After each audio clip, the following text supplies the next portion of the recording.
elder lawyer, if you will, let's deal with the prophecy of Venezuela. Venezuela, brothers and sisters, Venezuela is from the tribe of Asher. They're Asherites. They're the indigenous people before the colonizers from the tribe of Asher who came over into the United States 718 BC. They were already here. Right? Let's go to Deuteronomy, going straight to it, elder lawyer. Get Deuteronomy 33 and 24 and Deuteronomy 8 and 9. Deuteronomy, for those who have read, who have seen the video, The 12 Lost Tribes Found. If you haven't seen that, I implore you go there, okay? Now, you have a lot of people who don't want to give this up, folks. What? You have a lot of Israelites who, they mean well, but don't want to let it go. They mean well. They keep on saying that the white Jews from Europe that went into the Middle East are Ashkenazi. They keep saying that. They keep saying that. And because there's a lot of Sephardic, you got Sephardic, Ashkenazi, self-proclaimed Ashkenazi. You have Israelites claiming that they're from the tribe of Japheth because of the Ashkenazi title they've taken on. Well, if you know the history of Amalek, of Esau, he what? He assimilates into every culture and calls themselves by the people names that he assimilate with. So when you see Ashkenazi, Esau once assimilated themselves amongst the ancient Japhetic people. And this is why a lot of Israelites are confused. So I don't blame them for going to Ashkenazi and seeing that, because white people told them they were Ashkenazis. Jewish people told them. See? The same way white people today on these reservations told people that they were North American Indians. They assimilated. They assimilated. See that? So I understand why they're doing it, but they need to do further research. There's no prophecy that say that Japheth would be in position to rule the world at the very end. It doesn't fit prophecy. You just can't use what they told you, and you know they lie. They lie every place they go. You can't take what they tell you and say, well, they're from Japheth because they told us this. There's Ashkenazi.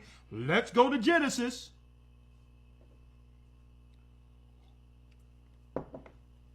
Now, let's break down Venezuela real quick, elder lawyer, if you will. Let's go to Deuteronomy 33, verse 24. Yes, sir. Deuteronomy 33 and 24. And of Asher he said, let Asher be blessed with children. Let him be acceptable to his brethren. And let him dip his foot in oil. And let him dip his foot in oil. So the same people the president of Venezuela called out 12 years ago is behind the war against Venezuela today for the same reason they're in the Middle East. See that? It tell you Asher would dip his foot in oil. The Most High blessed Asher with what? Serious mineral resources, including oil. That's Asher. Now let's give a precept to give that context, if you will, elder. Let's go to Deuteronomy 8, verse 9.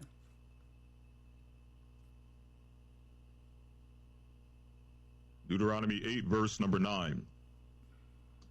A land wherein thou shalt eat bread without scarceness. Thou shalt not lack anything in it. A land where stones are iron, and out of whose hills thou mayest dig brass. And out of thy hills thou mayest dig brass. When you precept that, it linked directly into that. Now, let's go back to Deuteronomy 33 and 24 and read both verses, Elder Lawyer. The 24th and the 25th verse. Yes, sir. Deuteronomy 33 and 24. Yes. And of Asher he said, let Asher be blessed with children. Let him be acceptable to his brethren, and let him dip his foot in oil. Read. Thy shoes shall be iron and brass, and as thy days, so shall thy strength be. So shall thy strength be. So what was our prophets prophesying concerning Asher? All of the mineral resources, including oil, they would hold under their feet in the last days. Huh? I need y'all to look at this real quick. Boom. Real times. This was 2009, about the time the church began its ministry, folks. We had this stuff for years. Venezuela's boosts mining and metals with global deals. They were making global deals with Iran and different countries way back then. And that was an issue because they was borrowing out the United States. And through this, Venezuela had the best economy for its people during the time of Chavez and all that. Like it was in Libya, where all the money was going back to its citizenry. Venezuela was living good under Chavez. See? Because they were negotiating what? With their minerals. Check this out. The 25th verse on Asher. Read it. Deuteronomy 33 and 25. Thy shoes shall be iron and brass. Thy shoes shall be iron and brass. Let's check this out. What is Venezuela known for? Well, they got gold and everything there. They got oil. What a rich country. Folks, copper. As the Most High said it would be. Copper. Not only do they got oil, they have gold and they have copper. What would be under Venezuela's feet in the mountains and all of that? Brass. Huh? Tell me the Most High tell me the Bible isn't a living record, an identifier, a marker concerning where God's people would be scattered. Now, why is this so important? This is why Esau had to come looking for us.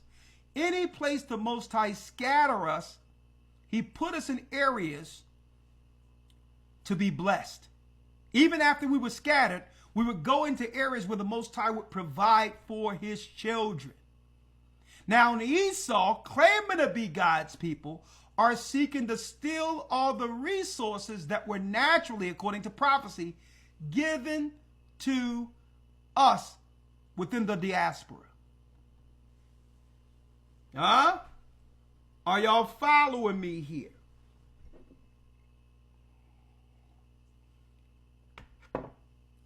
Are y'all following me here? Real quick, so y'all can look at this yourselves to prove to others that the prophecies are true concerning the 12 lost tribes. The Venezuelans going from parts of Colombia into Brazil, and I'm not speaking of the Judites who went into Brazil, are predominantly Asherites according to the Bible. Okay? So in a nutshell, Esau is trying to steal all the resources in Venezuela. That's what this is about. That's what this is about. Hebrew and Bible Academy, you are invited. Tomorrow we're going into the Abraham seed, and we're going to break down the lies they have taught us in modern day Christianity concerning Abraham and Abraham's children. Okay? They have lied on everything concerning the gospel of Christ. Okay? They have lied on everything. What do I mean by that? Well, this is what we mean by that. You good, lawyer? Yes, sir. Yeah. This is what we mean by that. They lied about everything. Beyond 2025, hope after Armageddon. We're going to go into that, and we're going to break down Armageddon in the academy. You need to be there. We're only week 3. If you enroll, guess what? We'll make sure you receive the 2 lessons you've missed to catch up before Sunday. We're going to go into the Abraham seed. They lied. Everything they were teaching was all about political leverage that would justify white people, Edomites, being in the land of Israel today, according to what? The prophecy that leads to a war at the Valley of Jehoshaphat. That's what they're there for. It has nothing to do with some Christians or some Israelites or Jews going back to the motherland. Okay? Their whole theology was political. What do I mean by that? If they could convince people that these white Eastern Europeans were God's people, through theology, they would have the backing of Christians to get a land that didn't belong to their forefathers. It was political. It was sold through propaganda and Hollywood. And the majority of the people who went into the land didn't even believe in Christ. So what do? They assimilate. That's what they do. They'll become Christians and set up evangelical schools of theology and teach replacement theology. What is replacement theology? Well, you're going to know what that is tomorrow. Their whole theology was to have the world forget that the blacks, we are the children of Israel, so that they could replace us as God's people. That's your Christian replacement theology.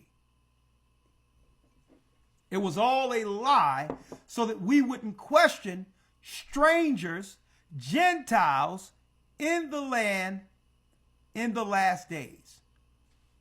The same way they lied with our textbooks claiming that Christopher Columbus discovered America while the 12 tribes, the 10 tribes were already here. How can you discover a land where people are already here? So the same way they lied about that, they lied about them being the people going into the land. Replacement theology. We're going to talk about that, and guess what? Now that they can't use it anymore, they're like, okay, let's go on to the next thing. Christianity was a thing when the ruling class could use it to politically rule over a people. It's the only reason they wanted it, because we would look at them as God's people. It was about reverencing our oppressors. Okay? So as soon as we figured out that we were the Israelites, they were like, okay, the gig is up. Let's move on to this. Let's move on to now biowarfare. See? Biowarfare. Hey, roll up your sleeves. Roll up your sleeves and get what's good for you. Because you know what? We have a white jacket on And we really want you to survive through this. Right? You know, we love you all. Okay? The same people in all of their textbooks and white papers are telling the whole earth there's too many people. Huh? There's too many people. The earth is overpopulated, but they're going to give you something that's good for you. Now that you figure it out that you're God's people, they're going to give you some good stuff.